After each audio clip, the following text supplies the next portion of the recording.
Thank you, Mr. Chairman. I'm Rosa de Finis from Polytechnic University of Bari, and I'm going to discuss this work in collaboration with NTNU about the fracture mechanics assessment, the preliminary work, when I show you the first preliminary results in terms of stress intensity factor and range, and crack tip assessment using thermoelastic stress analysis. Just to analyze it, to understand the capability of the technique, that is a thermography-based technique to study the fracture mechanics behavior of additive manufactured materials. So that the outline of the work is to, of course, clarify the aims of the work and to provide a not comprehensive state-of-the-art in terms of the thermoelastic stress analysis, in terms of the different approach to evaluate the stress intensity factor range mode 1, using, of course, thermoelastic stress analysis. And in this way, I will show you the preliminary results referring to the application of the Stanley direct interpolation methods to obtain the stress intensity factor. I will show the experimental campaign, the data processing, and finally, of course, conclusions and outlooks of the work. So that, as I specified, this is a preliminary work where I'm presenting the results in terms of stress intensity factor mode 1 obtained via thermoelastic stress analysis, and we compared this the SIF with the one obtained from applying the standard test method, standard STM. As for the stress, the thermoelastic stress analysis it's a technique that is based on thermoelastic effect. Thermoelastic effect describes the small temperature variation that the material experiences during a deformation in elastic range. And so the relationship can be described by this formula that is in particularly valid for ferrous metals such as stainless steels, but for example, titanium or aluminium material exhibiting high diffusivity, this formula becomes quite more difficult, quite more complex, but we will see in next slide. And the capability of TSA are mostly used to determine the crack tip position, because of the thermoelastic phase shift presents a typical behavior in proximity of the crack. If we see the phase gram, we can obtain this particular behavior that involves the loss of a diabetic condition, and when the material experience near the crack tip the loss of a diabetic condition, of course the phase shift varies between positive and negative values, and then we can assess the crack tip.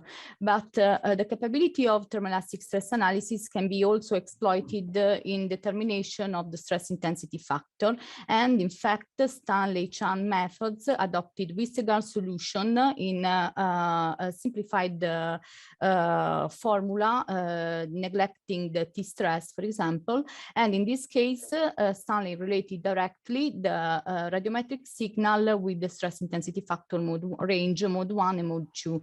It is by applying this method, that is the direct interpolation method, it is possible to derive directly from thermoelastic maps the stress intensity factor via linear regression of the data.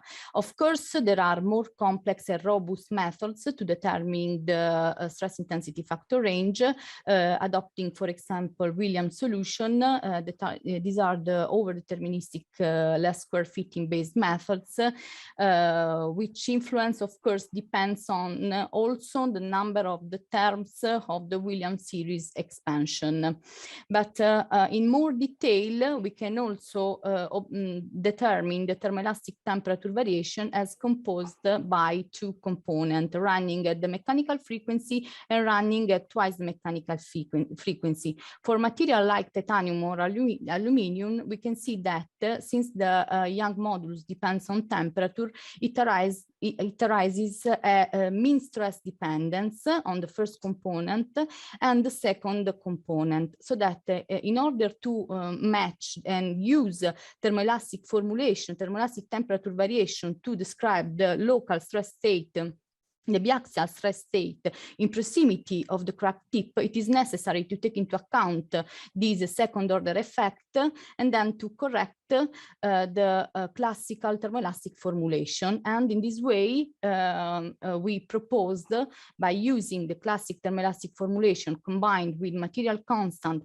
principal stresses under generical sinusoidal loading, stress ratio, and of course integrating over the time, we propose this compact way to express the thermoelastic temperature variation as composed by this first term and second term running respectively at the mechanical frequency at the twice mechanical frequency. By focusing on this first component, combining this first component with the Wistagund solution, for example, in presence of this stress term, it is possible to obtain this general solution used for relating thermoelastic signal and stress intensity factor. And in this case, we are accounting for the second order effect. It is important to describe correctly the biaxial stress state in proximity of the crack tip. This is the same consideration, the same formulation adopting Williams solution. But in this case, we just obtain the stress intensity factor adopting the direct interpolation methods. As for the experimental campaign, we test the titanium alloy, selective laser melted, and obtain along, and the building direction was horizontal. We carry out 3 tensile tests to characterize, to mechanically characterize the stress strain curves of the material, and then in order to obtain the Young modulus, yield strength, and ultimate tensile strength. We, of course, carried out the fatigue crack growth test in a closure-free condition at a stress ratio of 0.5 and 0.1, just to compare on as received the material, because we want to explore the applicability, the capability of thermoelastic stress analysis on additive manufactured material in condition, in a very surface, in very rough surface condition. We applied a maximum load of 2000 Newton, and the tests were assisted, of course, by an infrared telepsy infrared camera and optical microscope that provided, of course, the crack length and fatigue crack growth. The thermographic signal, the thermal signal was processed according to a specific model, and thermal signal reconstruction was applied based on least square methods to obtain each component, the linear part, the periodic part in terms of amplitude and phase shift of the first harmonic, and the amplitude and phase shift of the second harmonic that are related to both reversible and irreversible temperature variation. The irreversible one are related to the signal, to the thermal footprint from the cyclic plastic zone. It can be a meaningful, a significant index to describe the material damage. But in this preliminary work, we are just considering the results from amplitude and phase shift from thermoelastic data. So that the idea is to obtain from optical microscope the crack tip and the crack growth rate, and then to assess using Stanley-Chan method the stress intensity factor range in under mode 1, and compare the stress intensity factor with the one provided from the formula of the standard, and then to assess the Paris law, Paris-like law.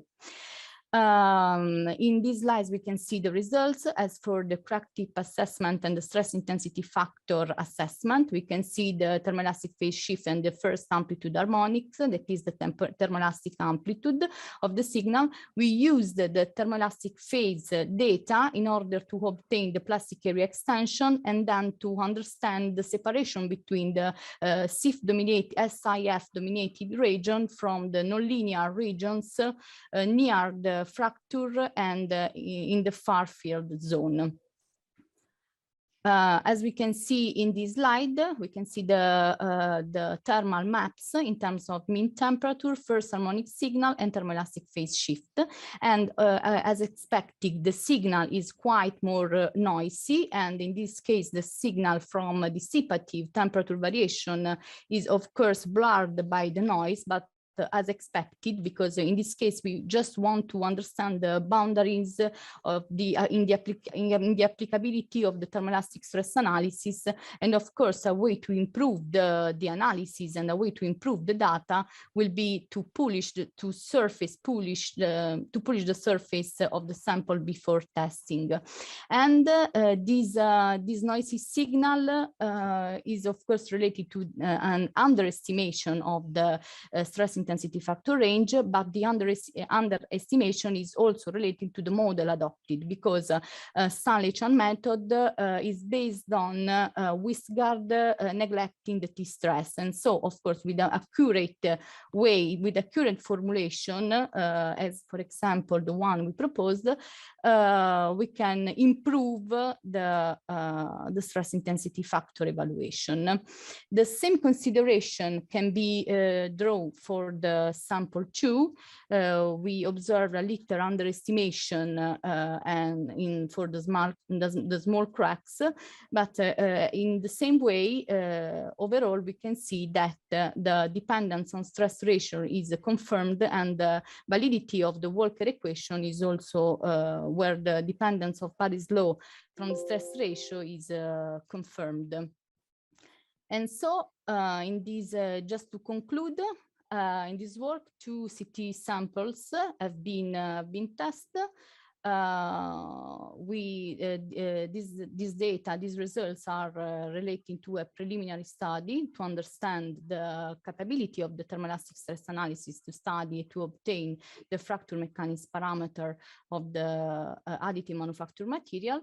More investigation will be carried out to apply over-deterministic methods that are more robust to study the stress state in proximity of the crack tip. And of course, we will merge and match the results from different techniques, such as DIC and acoustic emission. And so I concluded, and thank you for your attention.